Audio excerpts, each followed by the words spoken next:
Колко си висока? Височка са хора. Значи, принципно, искам да ви кажа, че днес даже като снимахме видеото в мола и се видях с доста хора от вас, даже когато се видях с някакви сравнително високи момчета, бих казала такива батковци, и просто те нещо ми се бяха напъчили така, нали, ходеха така, супер страшно, но бяха ходили така, нещо така ходеха.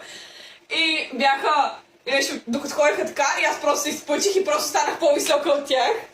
И те нещо се комплексираха и бяха като, тя е много висока, бе, не знаех, че е толкова висока, да разбера. И аз съм като, да. Не, аз между другото не съм толкова висока. Мисля, метри. 70. Не съм толкова висока, но не бих казала, че съм ниска за момиче и за възрастта ми. Така че да. Какво мислиш за Анди? Анди, какво мисля за него? Мисля, че...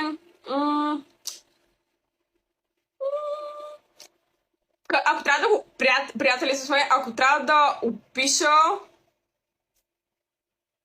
Добро момче. В смисъл, много забавен, много креативна личност е. Много сладка, мерси.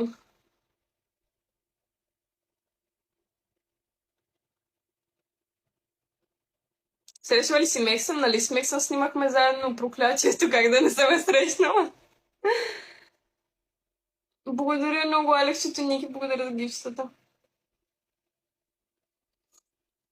Гадна ли ме за Меган от Ергена, че отпадна? Много. Значи, първо, той Ергенът ни подари, не знам дали, в смисъл не, така го кажа,